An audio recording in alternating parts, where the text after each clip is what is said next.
if I'm looking at, let's just say, always wanting to be right, then in reality, I'm often going to be wrong. And what I mean by that is the following.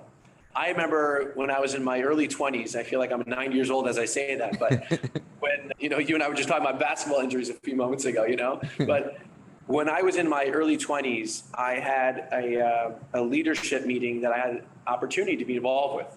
And I had the opportunity on a weekly basis to sit with different CEOs and over lunch and to learn from these guys. And one CEO, it really stuck with me. It's one of the largest real estate developers and management companies in New York called L&L Holdings. And this real estate developer, I want to say he's a Holocaust survivor, an older Jew, probably at the time in his late 60s, early 70s. And he said, one person asked him a question. It says, when you're interviewing people to join your team, where do you decide and when do you know if he's a right fit for your company? And he was very smart in his response, and really to the T. He said, I want to make sure when I'm in a conference room and we're talking about projects and talking about goals and initiatives and strategies, I want to make sure everyone in this room does not say yes to me. I want there to be no's. I want there to be challenges.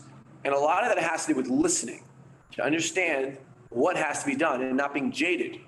So I think to your point earlier is if your customers are telling you something and you're still focused on selling product but not listening to how to modify your product or modify your support model or service model, you're doomed for failure, which I think the success of Primeview in 2020 growing 30%, 2021 growing 40% has largely to do with not what we did. It's what we reacted to from our customers.